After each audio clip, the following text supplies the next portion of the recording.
grid container is any container in your document that you create a grid inside. You do that by simply declaring display grid. You can do this to as many elements as you want on the page. It just does not matter. A grid item is any direct descendant of a grid container.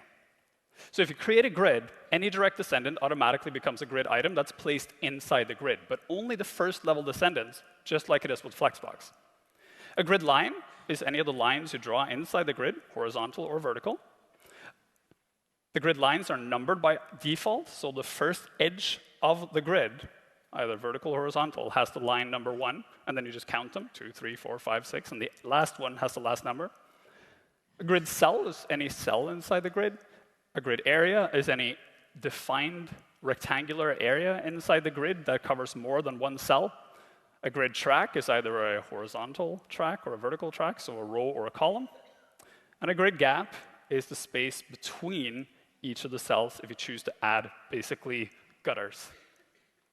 This grid in a nutshell. How does this actually work? How do we apply it today? Number 1, define a grid on an element where you want the grid to appear.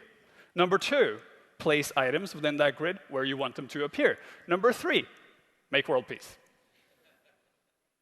That's all there is to it.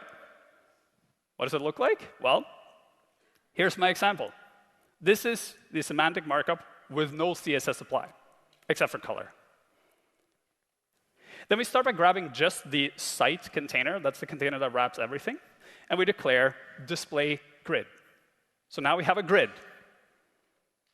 Then we decide how many columns and how many rows we want. And we do that using grid template columns and grid template rows. And here what we do is say the distance from the edge of the grid to the first line, that's the first value. Then the distance to the next one is the next value, and so on and so on. So you're declaring the width between each of the lines, and then another line is drawn. This comes with new features like the FR, or fraction value, that allows you to say, take one fraction of the available space, and then put a line there. So you can make truly dynamic layouts.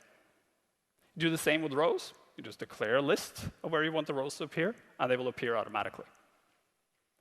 Once you've drawn rows, you have cells, and your browser automatically places all the direct descendants of the grid element in those cells, from the top left to the bottom right. Then, for each individual element, you can, if you want to, declare a grid column and a grid row property and say, I want this element to appear from column line 2 to column line 4, and from row line 2 to row line 3. That means you literally find column line 2 and column line 4, and you put the content in between those two lines. Same with rows. What?